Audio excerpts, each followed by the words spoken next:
Deus, quero saudar os irmãos na graça e na paz do nosso Jesus, vocês que estão em casa também. E hoje nós vamos meditar a respeito do Celebrando a Restauração. Esse é o tema dos nossos encontros de quarta-feira. E nós vamos falar a respeito disso e de alguns passos. Não vou dizer que são todos os passos, mas são os passos iniciais para que essa restauração aconteça na nossa vida. O primeiro texto que nós vamos ler, hoje não é um sermão expositivo, a gente vai ter que passear bastante na Bíblia, tá?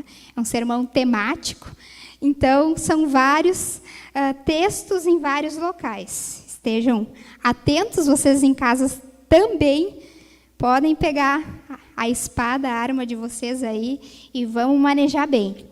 Começando em Lamentações, capítulo 5. Que lindo, né? Nós estamos falando de celebrando a restauração e a missionária vem abrir lamentação. Mas para que haja uma celebração, muitas vezes antes precisa haver uma lamentação. Então, nós vamos começar com Lamentações de Jeremias, capítulo 5, verso 21. Só esse verso para introduzirmos a mensagem. Na minha versão, que é a Bíblia Viva, eu escolhi de propósito, restaura-nos, Senhor. Restaura-nos, ó Senhor. Faça-nos voltar para o Senhor. Renova os nossos dias como os de antigamente. Então, aqui, quase encerrando Lamentações, Jeremias pede, restaura-nos. Eu queria essa palavra, restaura-nos. Mas, para pedir restaura-nos, a gente tem que entender de onde viemos, ou melhor, qual foi o propósito de Deus inicial e o que precisa ser restaurado. E o que é restauração? Para pedir restaura-nos, tem que saber o que teve antes. Principalmente qual que era o plano inicial. Restauração é muito mais do que um conserto, de uma arrumação numa casa, de uma reforma. Restauração, quando a gente fala de uma obra sendo restaurada, um edifício sendo restaurado, nós estamos falando de um processo muito mais delicado, muito mais minucioso do que uma reforma. Porque reforma, geralmente, vai haver uma ampliação, consertos de algumas coisas, mas restauração é diferente. Restauração é levar aquela casa, aquele edifício ou aquela obra de pintura que seja a seu estado original. E que estado é esse em relação ao ser humano? Como é que o ser humano foi criado? Para ser imagem e semelhança de Deus. É essa imagem que está borrada. É essa imagem que está deturpada por causa do pecado. Então, a gente sempre vai estar nessa ânsia e devemos pedir, restaura-nos, Senhor. E é um processo. Demora muito mais tempo do que uma simples reforma, do que um simples conserto. Porque nós estamos falando de voltar à origem, ao projeto original. E só sabe restaurar aquele que tem o projeto original. Então, o único capaz de nos restaurar é o Senhor. Porque Ele criou. Então, deve ser o nosso pedido essa restauração. Mas como fazer essa restauração acontecer? Como andar nesse processo? Primeiro, nós temos que reconhecer a necessidade que precisamos ser restaurados. Se você não vê necessidade, o processo não vai acontecer. Se você não vê necessidade, você não vai pedir restauração. Daí nada muda. Daí nada acontece.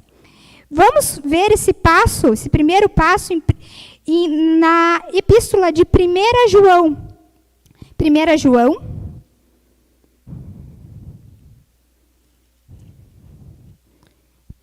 João, a epístola, lá no finalzinho da Bíblia. 1 João, capítulo 1, nós vamos ler o versículo 8 e o versículo 10. Agora, nesse primeiro passo aí.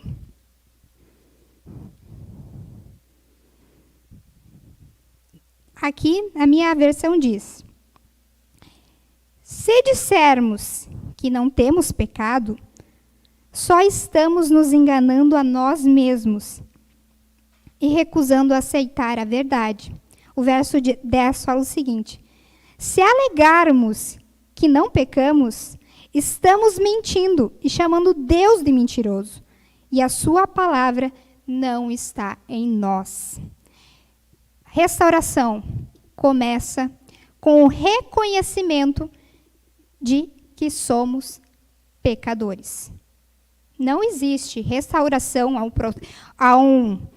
projeto original se você não reconhecer que caiu, que é pecador, que carece da graça de Deus, que caiu da graça do Senhor e foi destituído da glória de Deus. Interessante que aqui fala que a verdade não vai estar em nós se nós não reconhecemos que somos pecadores. Muitas vezes nós nos bloqueamos só de pensar no CR. Ai, mas CR eu não sou viciado. Não sou viciado em nada, não fumo, não bebo, nada escrachado, não tem. Eu não preciso. Enquanto você não reconhecer que é pecador, você não será restaurado. E você já está na imagem de Jesus? Você já reflete perfeitamente a imagem de Deus? Acho que não, né? Senão não ia estar aqui, já estava glorificado. Eu sei que não. E se nós ainda não refletimos a perfeita imagem de Deus, que é Cristo, se não estamos na estatura ainda desse varão perfeito, quer dizer que precisamos ser restaurados, porque esse é o plano original. E se não estamos refletindo, é porque somos pecadores. E é necessário admitir isso. Romanos 3:23 fala: pois que todos pecaram e estão destituídos da glória de Deus, estão separados da glória de Deus. Todos pecaram. Todos os homens, todos os seres humanos pecaram.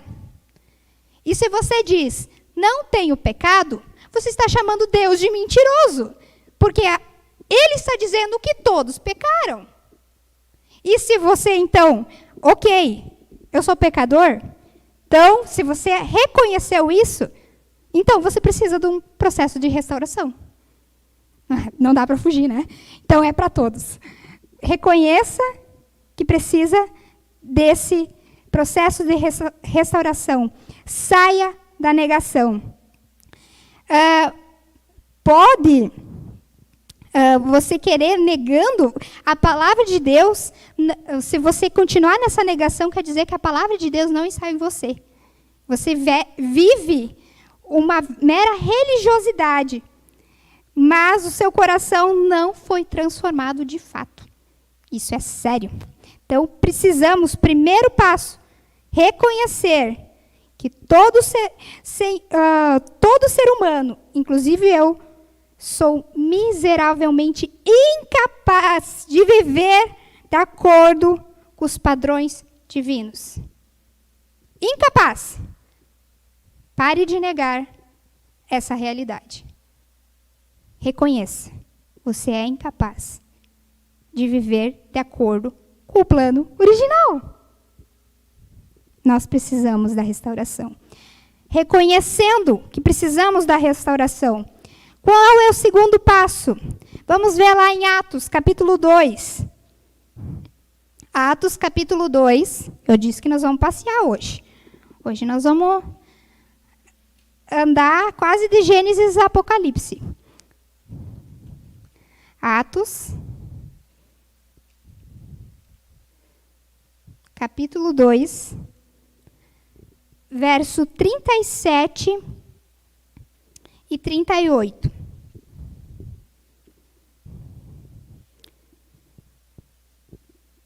Estas palavras de Pedro comoveram a todos profundamente e disseram a Pedro e aos outros apóstolos: Irmãos, que devemos fazer?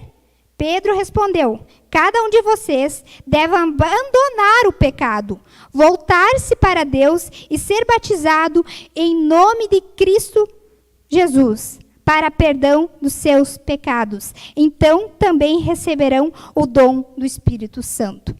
Então, depois da vinda do Espírito Santo em Pentecostes, houve todo aquele rebuliço do falar em línguas, se manifestou dessa forma. O povo que estava em Jerusalém para a festa, de várias províncias, escutam aquilo e cada um escuta aqueles homens iletrados, falando cada um da sua língua materna, e estranham tudo aquilo e começam a perguntar o que é isso. E daí Pedro, cheio do Espírito Santo, começa a falar: isso aqui é o que foi prometido lá pelo profeta Joel. E foi prometido por Jesus, aquele Jesus que vocês crucificaram. E fez uma pregação tremenda. Quando eles escutam toda essa pregação, eles na versão de vocês deve estar a palavra compungiram-se. Compungiram-se. Eles se entristeceram de uma forma, e eles se afligiram de uma forma, eles se preocuparam de uma forma, aquela realidade de serem culpados pela morte de Cristo entrou neles como se entrasse uma espada. E eles entraram até num desespero. O que nós vamos fazer? Se nós somos culpados desse sangue, o que nós vamos fazer? Eles perguntam para Pedro e para os outros apóstolos. E Pedro traz a resposta: arrependam-se. Arrependam-se. O processo de arrependimento, ele começa com esse primeiro sinal de profunda tristeza, de profundo lamento pelo seu estado. É uma tristeza profunda, desesperadora, pelo estado que a pessoa se encontra. Ela se sente culpada também. Esse compungir-se é como se uma espada, no original, né, no grego, é como se uma espada penetrasse nos seus corações. É uma tristeza profunda tomou conta deles. E daí Pedro responde: arrependam-se. Mas esse arrependam-se começa com essa tristeza. E agora vem o terceiro passo, que vai fazer diferença entre viver no remorso, que leva à desgraça e à destruição, ou à restauração. O terceiro passo é que faz a diferença entre Pedro e Judas. Porque Judas, ele teve, de fato, uma tristeza tremenda. Tanto é que ele pegou aquele dinheiro quando ele se deu conta daquilo que tinha feito. Ele queria até, de certa forma, poder voltar atrás e não fazer. Porque ele pega aquele dinheiro que ele tinha recebido na traição de Cristo e leva de volta. Diz: eu não quero, eu sou culpado, o sangue está sobre mim. Só que ele ficou só dominado pelo remorso. E ele foi e se enforcou. E Pedro? Não foi muito diferente, não. Ele traiu Jesus 3 vezes. Apesar de ter sido avisado. Não, todos podem trair você, mas eu jamais. Pedro, essa noite tu me negarás 3 vezes. Não. Quando vê, negou. Mas o que foi a diferença? Qual é essa diferença? Nós vamos encontrar passo 3. Confessar a Deus. Para onde você tem corrido? A solução não está em nós mesmos. Não cabe a nós lidar com tudo isso. Não está em nós mesmos. É o poder superior de Cristo que vai operar. Se a gente quiser carregar isso, vai nos levar à cova. Ficar só nessa parte de descobrirmos que somos miseráveis pecadores. E o que fazer com isso? Vai ser Judas ou vai ser Pedro? Os dois pecaram. Mas qual é a diferença? Confessar diante de Deus. Vamos ver o que está escrito. Vamos voltar lá para 1 João. Agora nós vamos ler o verso 9 que eu pulei antes. 1 João 1, 9.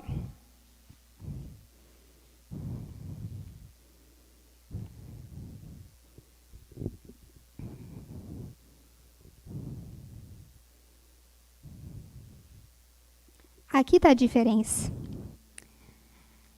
Mas, se confessarmos os nossos pecados, Ele é fiel e justo para perdoar os nossos pecados e nos limpar de toda a maldade. É Ele que limpa, é Ele que perdoa, é Ele que tira o fardo. Mas nós precisamos chegar diante dele e confessar. E o que é esse confessar? No original, o que quer dizer confessar? É dizer a mesma coisa, estar de acordo com alguém. Daí nós estamos confessando. Então, em relação ao nosso pecado, é dizer o mesmo que Deus diz acerca do nosso pecado. Reconhecer na perspectiva divina acerca do nosso pecado. Porque não adianta você apenas reconhecer assim, Deus. Eu fiz isso mesmo. Mas você não conseguir ver a gravidade disso no olhar de Deus. E o que é o pecado? Pecado é errar o alvo. E qual é o alvo de Deus para a nossa vida? Que vivamos para a glória dele. Em tudo que fizermos, é para ser para a glória dele. Esse foi, vamos dizer, o propósito da criação e do ser humano, vivermos para a glória dele. Tudo que você faz tem sido para a glória dele? De verdade? É para a glória de Deus? De verdade? Não tem nem 5% que é para a tua glória? Nada para a tua edificação? Toda vez que não fizermos tudo para a glória do Senhor, erramos o alvo. Estamos pecando. Pecado também se chama transgressão. E o que é transgressão? É se rebelar contra a lei. É desobedecer conscientemente contra a lei de Deus.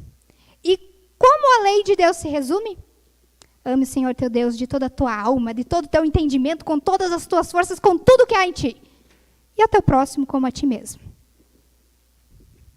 Temos amado a Deus dessa forma? Com tudo que há em nós?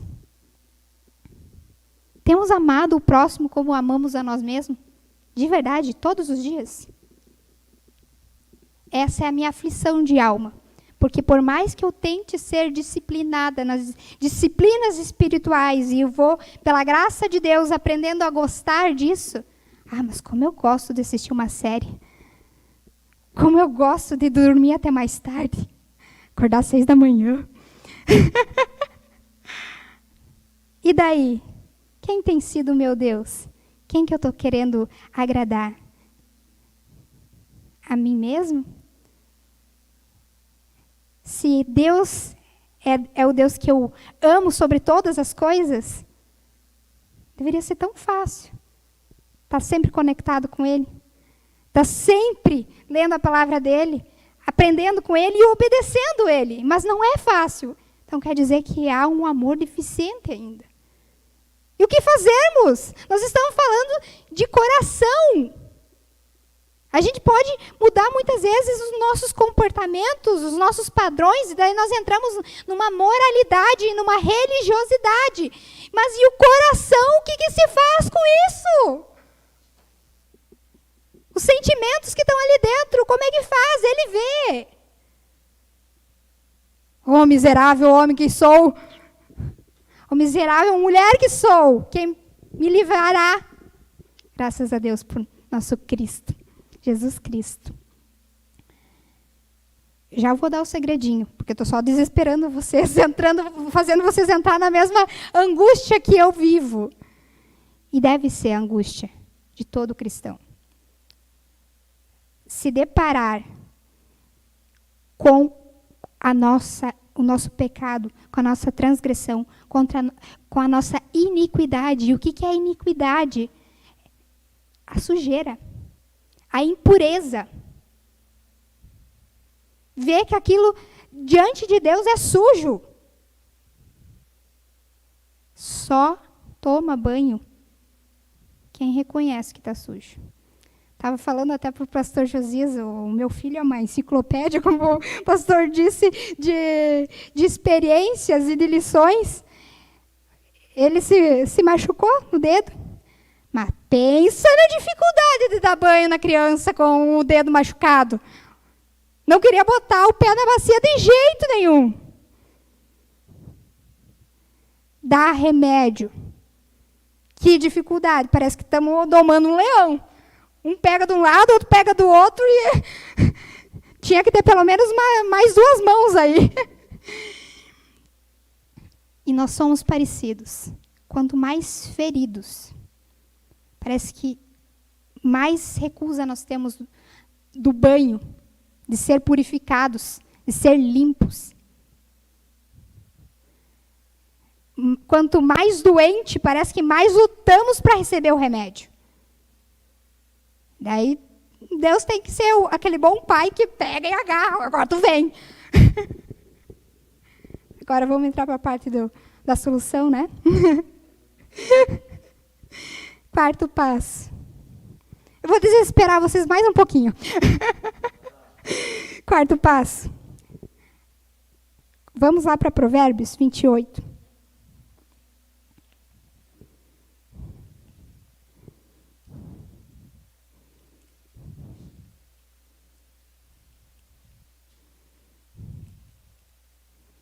Provérbios,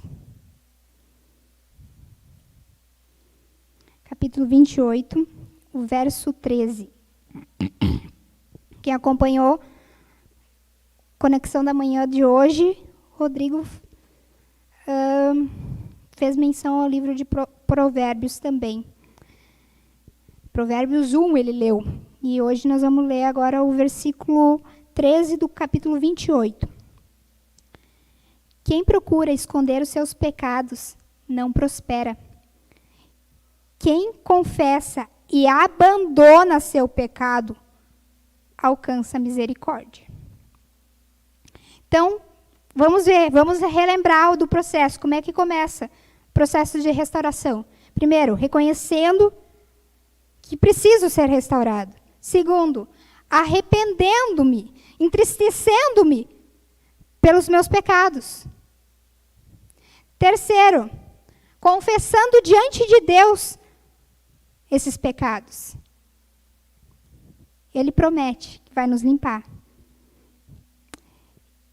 Quarto ponto, abandonando esse pecado. Eu disse que antes de melhorar vai ter que ficar um pouco mais difícil, né? Porque muitas vezes nós ficamos nesse ciclo, tá? Eu reconheço, tá? Eu me entristeço, tá? Eu confesso diante de Deus. Pã, fiz de novo. Daí eu reconheço.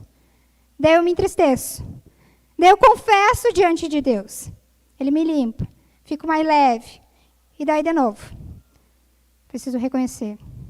Preciso arrepender. Eu preciso confessar. Às vezes a gente nunca chega nesse quarto passo. E esse é o mais difícil. Vai e não peques mais. Foi o que Jesus disse, né, para a mulher que estava pronta para ser apedrejada porque foi pega em flagrante adultério, vá e não peques mais. Mulher, onde estão os teus acusadores? Não tem mais nenhum. Nem eu te condeno. Vá e não peque mais. Mas aí está a questão. Como abandonar? Como abandonar? Se prospera aquele que abandona, deixa. Vou começar trazendo a pista. Como é que se abandona um pecado? Não é apenas parar de fazer. Porque se você para, você está caminhando. Tá, parei, não faço mais. E tu fica só parado? Por isso que crente muitas vezes é conhecido pelo povo que não faz. Não faz isso, não faz aquilo, não faz aquele outro. Tá, só não faz. E o que faz? Nós temos que ser o povo zeloso, especial de boas obras. Tem que ter alguma coisa a se fazer. Existem boas obras a se cumprir.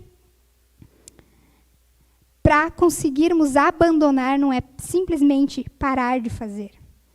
Precisa-se dar meia volta e fazer justamente o contrário. E isso começa com Romanos 12:2. Metanoia. Renovação da mente. Tem que ter outra maneira de pensar. Restauração de um coração, que é a sede. Biblicamente falando, a gente não está falando de coração só como sentimentos, mas é mente, é emoções, é vontade, tudo passa por ali. É tudo que se refere ao nosso eu interior é coração na Bíblia. Então, é uma restauração de coração que precisa acontecer. Mas até agora eu só apresentei problema, né? Porque nem o melhor cardiologista dessa terra pode mudar essas questões do seu coração. Pode mudar seu coração de carne. Mas e as suas vontades? E os seus pensamentos? Como é que fica? Às vezes a gente consegue até disfarçar a nossa conduta, mas e as intenções? E as intenções, né? Mas lembrem-se, de Deus vem tanto querer como realizar. Quando nós realmente nos humilhamos debaixo dessa potente mão e reconhecemos que somos incapazes, impotentes, mas ali com sinceridade, colocamos o nosso coração, aplicamos o nosso coração ali, ele vem mudando o nosso coração. Ele vem mudando as nossas vontades. Muitas vezes eu oro assim, Senhor, se não for o que eu estou te pedindo, e eu estou me afligindo, e estou querendo tanto, não for da tua vontade, não é segundo o teu querer, então muda o meu coração. Não quero correr atrás de vento. Sabe por que a gente muitas vezes se decepciona com Deus? Porque espera dele coisas que ele não vai fazer, porque não é da vontade dele. Não quer se decepcionar? Não espera aquilo que não é segundo o caráter de Deus. Conheça quem ele é e sonhe os sonhos dele. Daí você vai só se maravilhar com as grandezas que ele vai fazer. Só ele tem esse poder de mudar o nosso coração, de fazer acontecer essa metanoia. E é um processo. E é um processo que acontece na caminhada com ele. Nós vamos nos tornando semelhantes com quem a gente anda. Ande com Deus. Dia após dia. Sabe qual é o tema central da Bíblia? Emanuel, Deus conosco. Ele queria isso lá no Jardim do Éden e ele arquitetou um plano inteiro para restaurar isso. Ele quer andar conosco, para que essa semelhança fique gravada em nós. Diz-me com quem andas, direi quem és. Não é assim que a gente fala? Ande com Deus. Você vai começar a pensar cada vez mais parecido. Vai ter a mente de Cristo. Os sentimentos, o mesmo sentimento que havia em Cristo Jesus.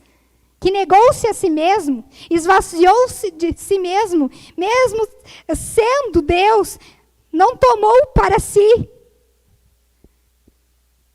essa forma, mas esvaziou-se, se fez homem e morreu numa cruz. Ele é o nosso exemplo. Ande diariamente com ele. Essa renovação vai acontecer com a leitura da palavra. Ela é a nossa água, que nos purifica dia após dia. Às vezes a gente não lembra de todos os detalhes, onde está cada versículo, mas se expõe a ela todo dia. Todo dia você vai sendo limpo. Todo dia vai saindo um pouquinho da sujeira que está ali. Mas também, não fique só lendo como se estivesse lendo um jornal. Só pegando informações. Leia, procurando a palavra de Deus ali. O que Deus quer falar com você ali. E nós vamos sendo transformados. Também pela oração. Porque ali nós podemos derramar nosso coração. Porque ali podemos derramar as nossas angústias. Provérbios 4:23 fala: Filho meu, de tudo que você deve guardar, guarda teu coração. Porque é dele que procede as veredas da vida. Porque é dele que vai sair o seu proceder, sua mente, as emoções, as vontades que vão afetar seu discurso, sua visão, sua conduta. É o coração. A inclinação do seu coração dirige sua vida mortal e determina a sua entrada na vida eterna. A inclinação do seu coração. Decida hoje buscar o Senhor de todo o seu coração. Ele vai se manifestar a ti. E ele começa esse processo de restauração. Vai ter quedas? Vai ter. Mas, se você cair 6 vezes, 7 vezes ele te levanta. Só não saia da presença dele. Só não deixe de andar com ele. Essa é a diferença entre Judas e Pedro. Quando Judas ficou se corroendo o seu pecado, Pedro atendeu o chamado de Jesus, foi estar com ele. E para cada vez que Pedro negou Jesus, ele pôde se declarar o amor dele. Pedro, tu me amas? Eu te amo. Pedro, tu me amas? Eu te amo. Pedro, tu me amas? Senhor, tu sabes tudo. Tu sabes que eu te amo. Então, se eu cair, e nós vamos, mas caia na caminhada com Deus e busque Ele. Ele nos restaura. Nós vamos terminar orando o Salmo 51. Nós vamos ler o Salmo 51. Essa vai ser, vamos fazer das palavras de Davi a nossa oração também.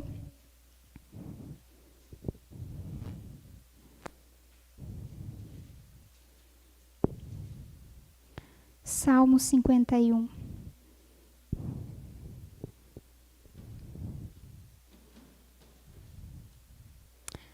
Ó Deus, tenha misericórdia de mim, por causa do teu amor, por sua grande compaixão. Apague a terrível mancha dos meus pecados. Lava-me de toda a minha culpa. Purifica-me dos meus pecados. Reconheço que pequei. Meu pecado me persegue de dia e de noite. Pequei contra o Senhor, somente contra o Senhor. Eu sei que o Senhor condena o mal que cometi e que tem toda a razão em me castigar. O seu julgamento é perfeitamente justo. O fato é que eu nasci pecador. desde o momento em que a minha mãe me deu à luz. A sua vontade é ver a verdade no coração do homem. Ensina-me a tua sabedoria no meu coração. Limpa-me com hisopo e ficarei puro. Lava-me e ficarei mais branco do que a neve. Faça-me ouvir de novo os sons de alegria e de felicidade. Os ossos que o Senhor esmagou se alegrarão novamente. Não fique olhando para os meus pecados. Apague todas as minhas faltas. Crie em mim, ó Deus, um coração puro. Coloque em mim pensamentos e desejos limpos e sinceros. Não me expulse da sua presença, nem tire de mim o seu Santo Espírito. Dê-me de novo a alegria da sua salvação. E conserve em mim um espírito desejoso de obedecer. Então, poderei ensinar os seus caminhos aos outros pecadores, para que eles se voltem para o Senhor. Ó Deus, Deus da minha salvação, livre-me da culpa, dos crimes de sangue. Então cantarei louvores ao Senhor. Ó Senhor, coloque as palavras certas nos meus lábios, e eu o louvarei. O Senhor não se agrada de sacrifícios, nem de ofertas queimadas. Se eu fosse esse o seu padrão de justiça, eu já teria trazido muitas ofertas. Os sacrifícios que agradam a Deus são um espírito quebrantado. O Senhor não rejeitará um coração humilde e arrependido. Senhor, continue a mostrar amor para com o povo de Israel. Senhor, continue a mostrar amor para o povo de Três Passos. Proteja e defenda os muros de Jerusalém. A tua segurança, Senhor, seja os nossos muros. Tua presença seja os nossos muros. Então, quando o meu coração estiver humilde e arrependido, o Senhor ficará satisfeito com as minhas ofertas de dedicação e com as ofertas queimadas, com os novilhos que vou trazer como sacrifício no seu altar. Sabe o que acontece? Muitas vezes queremos nos esconder atrás desses sacrifícios da religiosidade. E aqui Davi foi no ponto. O Senhor não se agrada de religiosidade.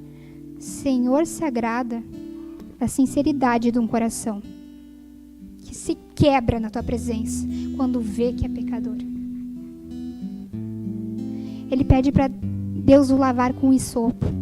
O hisopo era uma planta usada pelos sacerdotes no processo de purificação de leprosos, ou então do preparo de um corpo para o sepultamento. Olha a gravidade que ele está vendo. O pecado dele é como lepra, é como uma coisa imunda, ou como um morto. Mas ele vê a esperança no Senhor. E Davi foi conhecido como o homem segundo o coração de Deus, porque ele entendeu que o coração dele era miserável, mas ele passou a vida inteira pedindo uma coisa: quero a tua presença, Senhor, não retire a tua presença, Senhor. Que seja essa a nossa oração, hoje e sempre. Amém, amados. Vamos louvar, e no louvor você pode estar entregando o teu coração ao Senhor. Dia de arrependimento é todo dia. Dia de conversão é todo dia. A gente precisa se converter todo dia. Porque muito fácil a gente se desvia.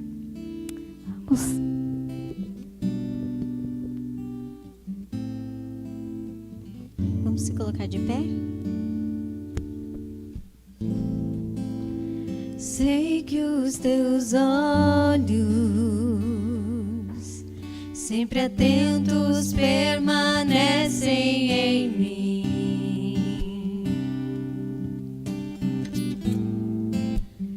e os teus ouvidos estão sensíveis